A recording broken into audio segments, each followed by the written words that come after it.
يا بوجي حرام عليك، كل سنة انت بطنك ما بيتحرمش. وبعدين انت مش قلت السنة دي ان احنا هناكل اكل صحي وهنبعد عن الكنافة والبسبوسة وكل الحاجات دي يا بوجي؟ يوه، جاتك ايه يا طمطم؟ ده انا بهرج. لا طبعا انا هاكل اكل صحي السنه دي طبعا يا طمطم، بس ممكن اكل حته صغيره قد كده يا طمطم من اي حاجه. وبعدين معاك بقى يا بوجي، مش انت قلت انك عايز تبتدي الدايت عشان تبقى زي زيكا بيروح الجيم دلوقتي وطلع 6 باكس؟ ايه ده؟ هو زيكا بيروح الجيم؟ ما تقوليش كده يا طمطم. الله، ما لازم طبعا اروح الجيم، ما انا ابقى زيك يعني ولا ايه؟ الله. لا حرام. كانت ايام حلوه، واللي جايه كمان هتبقى احلى. زي ما انت عشت طفولتك واحلى سنين عمرك مع الذكريات الحلوه، بوجي وطمطم، اخترنا لك، نيلي وشريهان، الف ليله وليله. برضو انت دلوقتي بتعيش احلى ايامك مع اولادك. الذكريات الحلوه اللي احنا بنعيشها دلوقتي عشان هم برضو اما هيكبروا هتبقى دي احلى ايامهم وانت معاهم. كل سنه وانتم طيبين. في حلقتنا دي النهارده هنعرف احنا ايه المفروض ناكله في رمضان عشان جسمنا ما يبص ونحافظ على وزننا وما نندمش، وعشان نعيش بصحتنا عشان ولادنا. والناس اللي بتخس في رمضان وبتقول انا بخس في رمضان كتير بيبقى فرحان قوي، بس بعد كده بيحس انه هزيل وضعفان. خلي بالك، هل انت متاكد اللي انت بتخسه دهون بس؟ ما تخافش كده، دي شويه مؤثرات صوتيه بنعملها هنا في الاستديو. هنتكلم النهارده عن ازاي اقدر اعمل شوبينج في رمضان. الشوبينج ده هيعرفنا احنا ممكن نشتري ايه كاساسيات في كل بيت عشان ما نتخنش وناكل اكل صحي ده فيه بقى نسبه دهون مهدرجه او مشبعه عاليه جدا، وازاي نقدر كمان نستغل الصيام بتاعنا عشان نخس وزن حلو في الشهر الكريم ده. لكن المره دي احنا فعلا هنخس دهون بس، مش عضلات زي ما بيحصل مع غالبيه الناس. يلا لو انت بتتابعني على الانستجرام النهارده او الفيسبوك، يلا تعالى شوف الفيديو ده بالكامل على اليوتيوب. ولو بتتابعني على اليوتيوب دلوقتي كمل معايا للاخر عشان تعرف كل حاجه مظبوطه، وما تحاولش تجري الفيديو عشان تفهم كل صح وطبقها صح كمان. اوعى تقلب. جاهز؟ يلا بينا.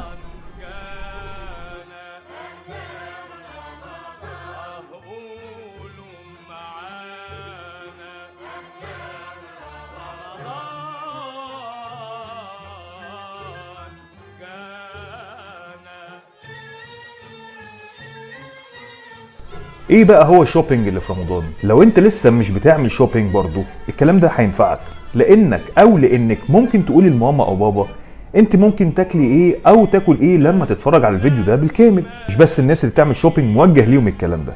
اهم حاجه ان احنا عندنا دايما ما ننساش ان عندنا 3 حاجات عناصر اساسيه، وهم الدهون، النشويات، والبروتين. يعني عشان ناكل اكل صحي لازم نحط تحت كل واحده من دول بعض الاكلات الصحيه، واللي بدورها هنقدر نعدي رمضان واحنا بسلام من غير اي مشاكل في الهضم او زياده وزن او نقص بهذلان.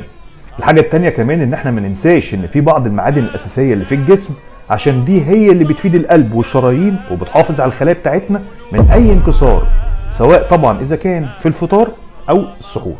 تعالوا بقى ناخد كل حاجة من دول ونشوف ايه اللي ممكن نشتريه وايه اللي لازم نبعد عنه تماما تحت النشويات والدهون والبروتين، لانهم باختصار هم المكونات الاساسية لأي وجبة سواء كانت فطار او سحور.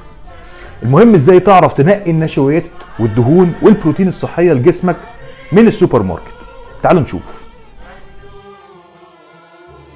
احنا اتكلمنا على الموضوع ايه الفرق بين النشويات المعقدة والنشويات البسيطة في الحلقة دي اللي هتطلع على الشاشة، ويا ريت تتابعوها برضو بعد ما الحلقة دي تخلص. تعالوا معانا هنشوف هنبتدي بايه النهاردة. اول حاجة يا جماعة طبعا التمر. في انواع كتير للتمور يا جماعة، لكن عن تجربة شخصية وعلمية برضو فافضل انواع التمور هو التمر السكري. التمر ده لونه بني فاتح شوية ومايل للذهبي زي ما انتم شايفين كده، الحباية بتاعته حلوة كده ومبقلظة. مزايا التمر السكري كتير جدا يا جماعة على الفطار او لكسر الصيام، وده انه بيساعد جدا على تحسين الهضم ومحاربة الامساك. وتابع حلقة فوائد التمر اللي تحت في البلاي ليست، وده طبعا لو حابب تعرف اكتر. وده طبعا لان الفيتامينات والالياف اللي فيه بتساعد على تنشيط البطن لعملية الهضم عشان بطنك ما تتعبش. غير يا جماعة انه بيساعد على خفض مستويات الدهون المشبعة في الجسم، وبالتالي بيظبط الكوليسترول. حاجة كده من الاخر صباح الجمال. اهم حاجة بقى يا جماعة، لا 3 ولا 5 ولا 7، واحده بس على الفطار او السحور كفيله جدا ان هي تديك المعادن اللي انت محتاجها. ان اكتر من كده يا جماعه ممكن يزود السكر عليك في الدم، وطبعا هي خطر جدا لمرضى السكر، فلازم يخلوا بالهم منها. تاني حاجه معانا يا جماعه الفاكهه دي عمود البيت في رمضان. معظم الناس بتستمد السكر بتاعها من الحاجات دي.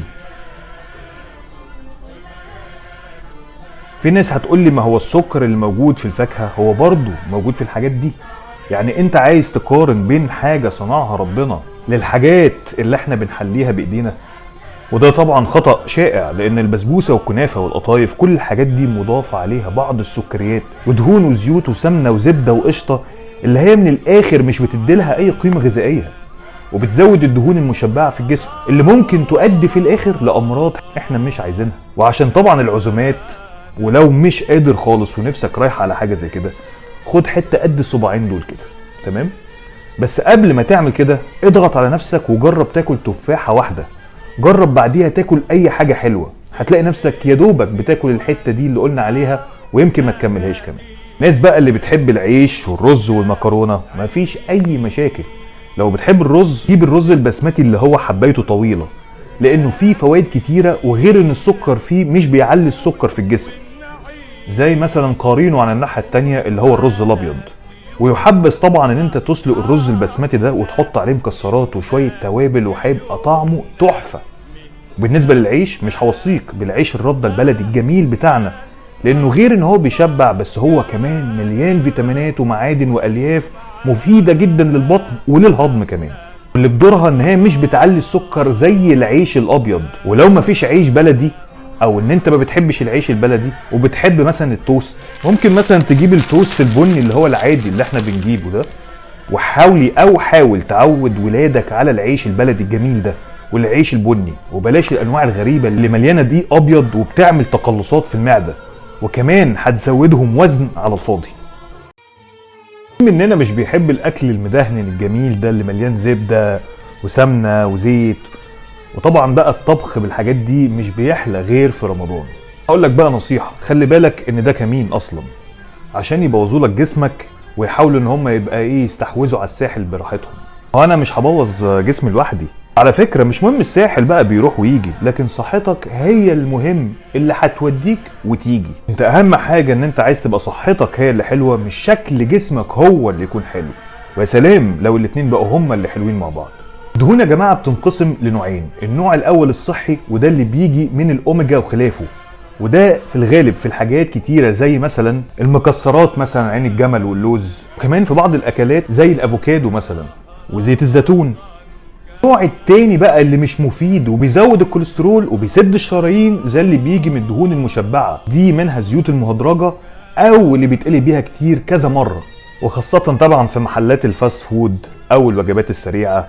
وزيوت القلي زي مثلا زيت عباد الشمس وجوز الهند والزبده والسمنه النباتي والبلدي كمان. معظم الدهون المشبعه بتخش في كل المنتجات تقريبا المعلبه والحلويات زي البسبوسه والكنافه والبقلاوه وخلافه. طبعا انا مش بقولك في رمضان انك تبطل تاكل كنافه وبسبوسه، لكن هقولك تبطل تاكل كتير منها، وزي ما اتكلمنا ان يا دوبك تاكل حته قد صباعينك الاتنين دول لو انت مش قادر تستغنى عنها خالص، او اتعزمت عند طنط او عمو عايز ان انت تكرمهم او يكرموك. انا بشوف ان سفرة رمضان دي من غير فراخ او لحمة ما تنفعش اصلا. احنا مش هنقول كده لان في ناس نباتيين برضو ممكن يقفلوا الحلقة دي ويجروا ومش عايزين يتفرجوا عليها اصلا، ها؟ ولاننا كلنا مش زي بعض ولازم نحترم ده. اهم حاجة طبعا ان انت عارف نفسك ايه، فلو كنت بتاكل بروتين حيواني خليك دايما في اللحوم البيضاء، وحاول تبعد عن اللحوم الحمراء تماما. اللحوم البيضاء زي مثلا الاسماك وصدور الفراخ، واللحوم الحمراء باختصار هي كل انواع الثدييات. خد عندك مثلا الابقار، الخرفان، الجديان، الارانب، الجمال، الخ. طيب ليه هنبعد عن اللحوم الحمراء؟ اللحوم الحمراء باختصار وبطبيعتها من مكوناتها الاساسيه الدهون المشبعه، ومهما حاولت انك تقضي على الدهون دي بالمشي او الرياضه بتاخد وقت كبير جدا انها تطلع من الجسم. وعشان كده لو انت من الناس المعرضه لزياده الكوليسترول في جسمها او السكر، خلي بالك كويس جدا من اللحوم الحمراء، لان الدهون عامه اللي في الجسم ممكن تعمل بلوك للخلايا بتاعتك وتمنع امتصاص السكر ليها، وده في حد ذاته مضر جدا لجسمك، ان ممكن يسبب في ارتفاع السكر في جسمك مع الوقت. طبعا من واحنا صغيرين ماما بتجري وراك، هتاكل الخضار، ما اكلتش الخضار ليه يا حماده؟ هتاكل الخضار، ما اكلتش خضار هترمي الخضار، مش هتلعب، مش هتنزل، مش هتروح، مش هتيجي، الخضار الخضار الخضار. معلش احنا كبرنا بقى دلوقتي ولازم نفهم اهميه الخضار.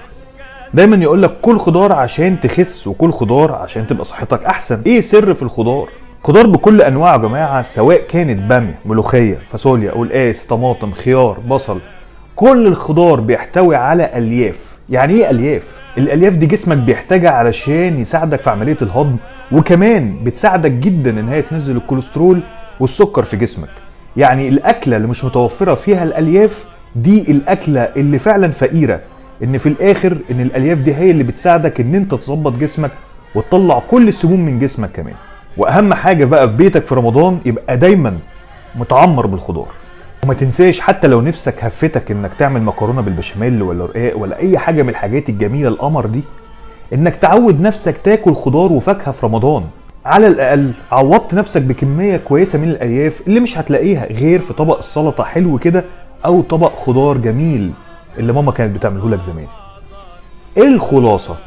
عود نفسك تاخد سكرك من الفاكهه، عود نفسك انك تاكل الحبوب الكامله وابعد عن الدقيق الابيض، عود نفسك انك تحارب اللحوم الحمراء. لو انت بتحب اللحوم حاول ان انت دايما تبقى في اللحوم البيضاء اكتر، وحاول تبعد عن اللحوم الحمراء وخليها مرة في الشهر بس. كل خضار كتير، كل سلطة اكتر، ما تهدمش جسمك بايدك، عيش عشان ولادك وعيش عشانك. رمضان شهر عبادة مش سفرة بنتباهى بيها قدام غادة وحمادة. وكل سنة وانتم طيبين، رمضان كريم عليكم.